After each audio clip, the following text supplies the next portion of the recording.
Magandang araw sa ating lahat mga boxing fans saan mang panig ng mundo. Ang bakbakan o labanan nating tatalakayin ngayon, ito po ay sa pagitan ni Nikita Tso kontra Lulsim Ismaili. Ang kalapit schedule po ay sa August 20, 2025 nagaganapin po sa ICC Exhibition Center, Sydney, Australia. Ang mga ito ay nangangampanya sa Super Welterweight Division at sa bakbakan na ito tayo ay maghahayag ng sarili nating fight prediction, comparison at analysis. Na kung saan doon pa po lamang sa ating gagawing comparison, detalyado na inyong malalaman kung saan niya ba naging yamado sa naging dihado itong mga maglalaban.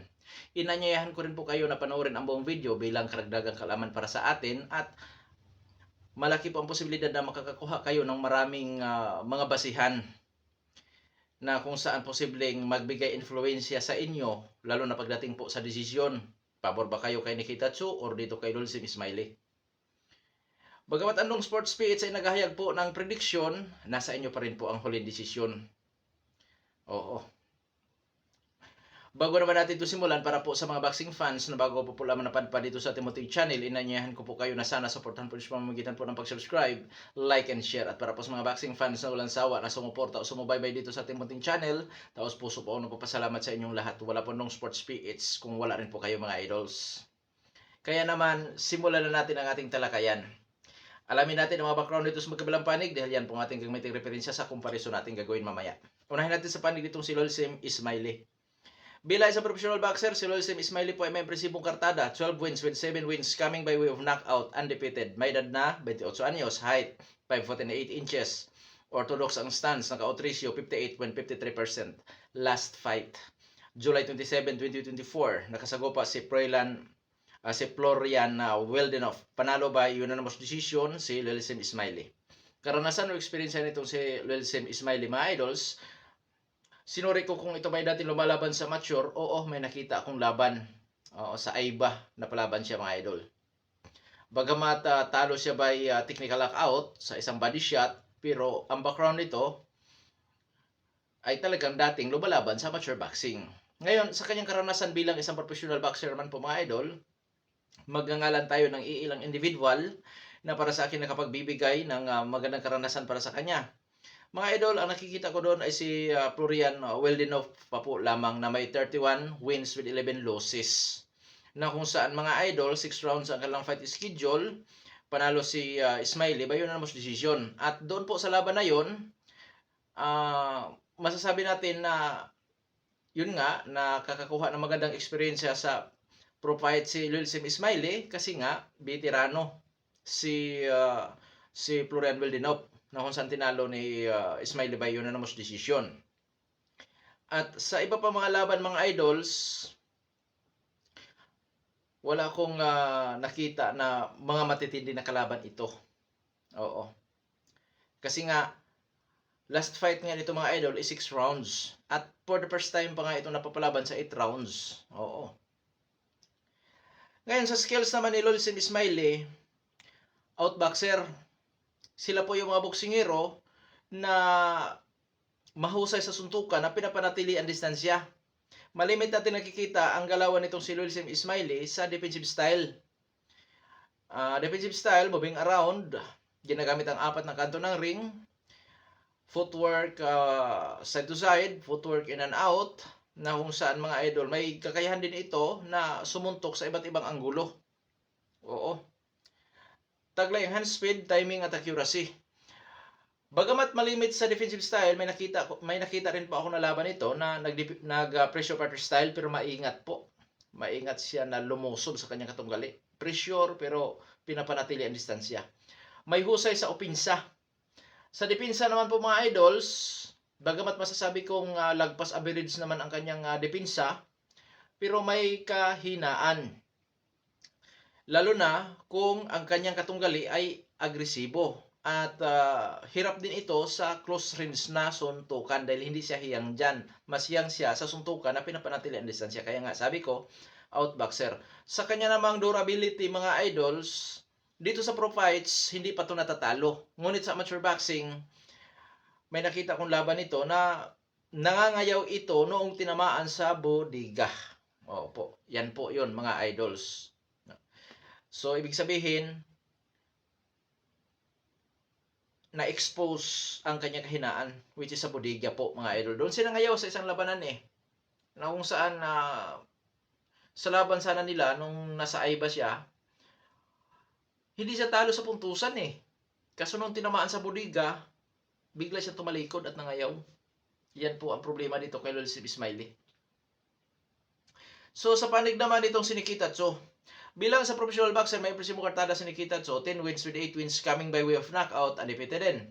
May dadabay 17 anyos at ang height, 5 foot and 9 inches. Southpaw naman ang stance, knockout ratio, 80%. Last fight, August 28, 2024, nakasagupa si Quinn Masoder. Panalo by 9th round technical knockout si Nikita Tso. Sa karanasan o eksperyensya ni Nikita Tso, sinuri ko rin po ito kung dati bang lumalaban sa amateur. May natagpuan akong website na dati palang lumaban sa amateur boxing si Nikita Tso, na kung saan nagkaroon lang yata ito ng 4 na laban sa amateur boxing na kung saan puro niya na ipanalo yan.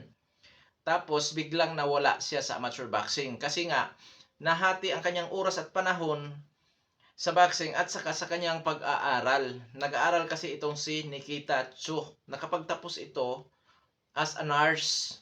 So professional siya mga idol, may natapos sa pag-aaral. Ngayon, nung natapos siya sa kanyang kurso as a nursing, natapos siya sa pag-aaral, bumalik sa boxing. Ngunit, hindi na sa amateur kundi sa pro fights na, kaya mga idol, sa edad na 27 anyos, nagkaroon siya ng 10 total fights sa pro boxing. Oo. Ngayon, ang pinaka-experience niya ay ang pro fights.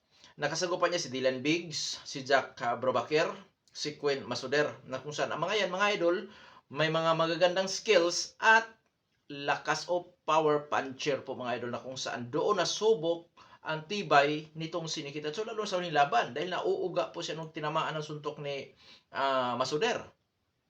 Ganun pa man, masasabi kong may tibay itong si Nikita Tso.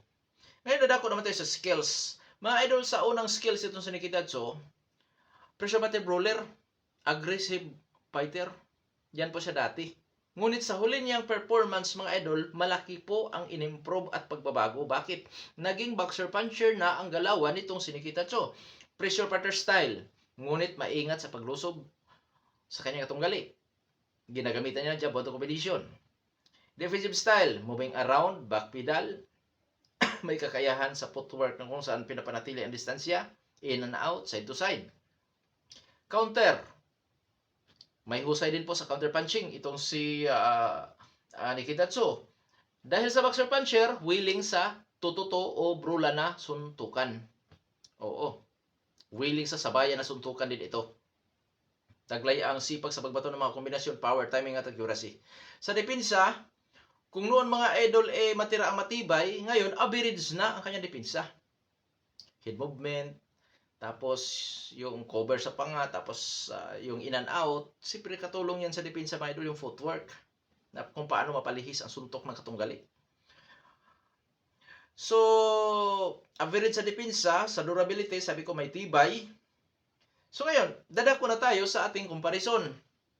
Unahin natin sa dako na pagdadausan. Sa bansang Australia sila, which is baluarte ni Nikita Tso yan. So disadvantage sa panig ni Lulsim Ismaili ang kanyang pagdayo. Lalo na kung ang laban ng mga idol mawi sa scorecard, closed fight, delikado sa politika sa boxing itong si Lulsim Ismaili. Pero hindi ibig sabihin nun walang chance sa manalo, lalo na kung malayo ang agwat sa puntusan mga idol. Siyempre, pero advantage pa rin po yan kay Nikita Tso ang siya ang dinarayo. Crowd advantage, yung sa desisyon ng mga hurado. Yun nga, sabi ko nga kanina, nilahat ko lang yung politika sa boxing. Pagka nagkaroon ng closed fight, delikado dito si Lulsim Ismaili. So ngayon dadako naman tayo sa ranking ng BoxRec. Dito po sa Super Welterweight Division, rank 24 si Nikita Tso out of 2,262 kamaboksero lumalaban dyan po sa Naturan Division. Si Lulsim Ismaili wala po sa ranking kasi ito po ay isang inactive, isang taon po na hindi napapalaban. Oo. So ngayon, dadako naman tayo sa physical na appearance dito sa dalawang maglalaban. Unahin natin sa edad. Si Nikita Tso ay may edad na 27 anyos. 28 anyos naman si Ismaili, so parehong nasa kanilang kasagsagang prime, kalakasan. Height, reach, power, kung sino pong may advantage. Mas matangkad si Nikita Tso ng 1 inch. Hindi ganun pansinin yan mga idol. South po si Nikita Tso, orthodox naman si Lulsim Ismaili. Ngayon sa knockout ratio, umaabot sa 80% ang knockout ratio ni Nikita Tso, considered as a knockout artist. Si Wilson Ismaili naman po ay may knockout ratio na 58.53% consider as power puncher. So, knockout artist kontra power puncher. Dahil nandito tayo sa comparison, so lamang sa height at power, si Nikita Tso. Sa activity fights naman tayo, huling napalaban si Nikita Tso, August 28, 2024. Huling napalaban si Ismaili is July 27, 2024. So mga idol, dahil August po ang kanilang fight schedule nila ni Nikita Tso at nitong si Wilson Ismaili, so isang taon na hindi po napapalaban si Nikita Tso. Si naman, si Wilson Ismaili, mahigit isang taon at isang buwan mga idols. So, para sa akin, hindi na po yan gaanong kalayuan sa activity fights. Oo, which is isang buwan ang diferensya. So, 50-50 tayo sa activity fights. Sa experience naman po tayo. Mga idols, kung dito tayo sa pro fights, lamang po sa uri ng nakalaban si Nikita Tso. Pero may background kasi sa amateur boxing si Wilson Ismaili, na kung saan bagamat logi siya sa karanasan dito sa pro fights, pero yung background as amateur boxer, mga idols, ay hindi po natin pwedeng maliitin yan. Kaya 50-50 pagdating po sa comparison tayo dito sa experience ng dalawang maglalaban. Sa skills, boxer puncher kontra outboxer, mga idol, masasabi kong may kalamangan ang boxer puncher. Pero nakadepende pa rin po yan sa strategy ng dalawang maglalaban. Kung mapanatili ni Wilson Ismaili ang kanyang distansya, yun ang kanyang kalamangan. Ngunit kung si Nikita Tso naman makapasok sa range nitong si Wilson Ismaili, so yun po ang kalamangan naman ni Nikita Tso dahil hirap si Ismaili sa inside fighting sa close range sa suntukan. Oo. Hindi hiyang sa close range sa suntukan si Ismaili, mga idols. So, sa skills, yun nga, sabi ko sa inyo kanina, may kalamangan ng kaunti si Nikita Tso. So, 55-45 sa skills. 55 para sa panig ditong si Nikita Tso, 45% naman sa panig ni Wilson Ismaili. Pero yun nga, sabi ko nga kanina pa, nakadepende pa rin po yan kung kaninong diskarte o strategy ang magiging epektibo.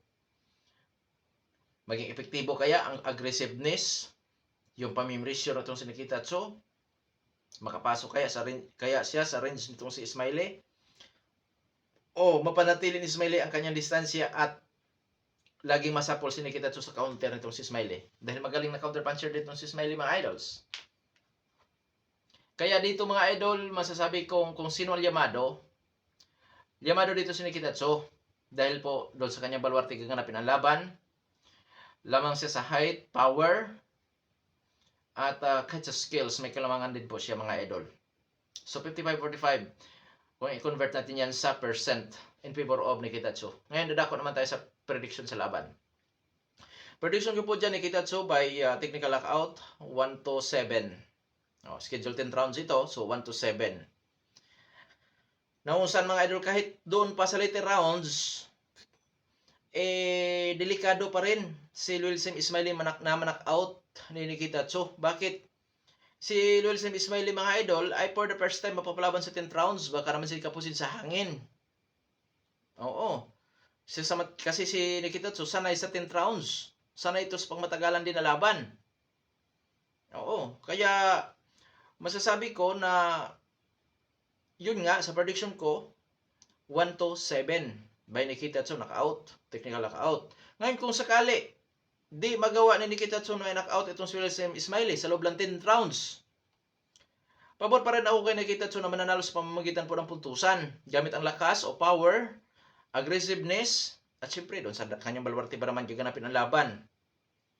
So, pabor pa rin ako kay Nikita Tso na mananalo sa pamamagitan po ng unanimous decision, split decision. So, knockout ang puntusan, pabor ako kay Nikita Tso na mananalo yan sa laban na ito. Ngayon, wala na bang tsansa si Wilson Ismaili? Mga idol, sabi ko nga kanina 55-45 lang. Ibig sabihin, mga idol, kaunti lang po diferensya. Ibig sabihin lang noon, may laban po si Wilson Ismaili. Sa panig naman ni Wilson Ismaili, mga idol, gamit ang kanyang pagka-outboxer, posible din itong mananalo sa pamamagitan ng unanimous decision or split decision. Oo. Na kung saan yun ang pinaka malapit-lapit siguro na mananalo sa puntusan itong si Wilson Ismaili dahil sa kanyang husay bilang outboxer. na kung saan posibleng hindi makaabot itong si Nikita Tso, hindi makahabol sa galaw nitong si Wilson Ismaili, at madadali sa round by round puntusan itong si Nikita Tso. Pero matinding trabaho po yan sa panig ni Wilson Ismaili kasi nga siya po ay dayo. Kung kaya ni Wilson Ismaili na i-knock out si Nikita Tso, kung mapatamaan niya ng solido at makita niya na iniinda, dapat wag na niyang pakawalan itong si Nikita Tso para makapihulon siya sa panalo. So may chance bang manalo by knockout si Wilson Ismaili? Oo. Kasi nga po, mataas din po ang kanya knockout ratio considered as a power puncher.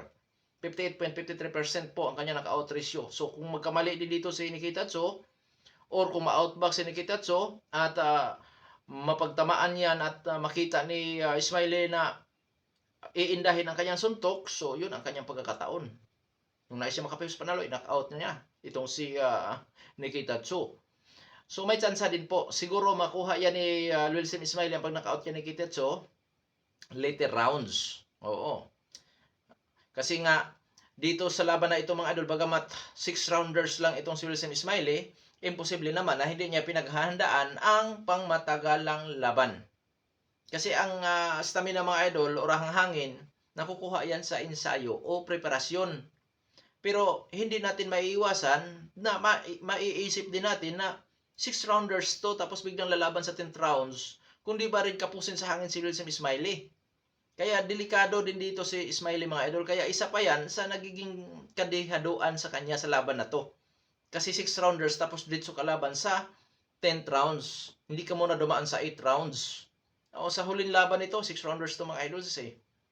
Oo.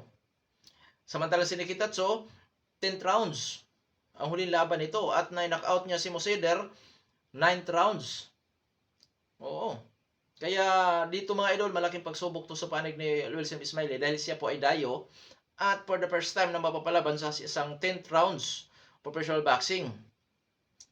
Kaya dito mga idol, dihado po talaga si Wilson Ismaili. Oo. Pero may laban to. Di katakataka o di kagulat-gulat na mananalo ito sa pamamagitan po ng puntusan kahit sa knockoutan dahil sa may kataasan din po ang kanyang knockout ratio. Isang magandang laban ito, malaking pagsubok ito sa panig ng magkabilang panig dahil parehong undefeated. Oo, na kung saan posibleng magbago ang kanilang karera sa boxing kung sino po ang matalo dito sa laban na ito. Hanggang dito na lang mga Tumondong Sports Pits. God bless po sa ating lahat.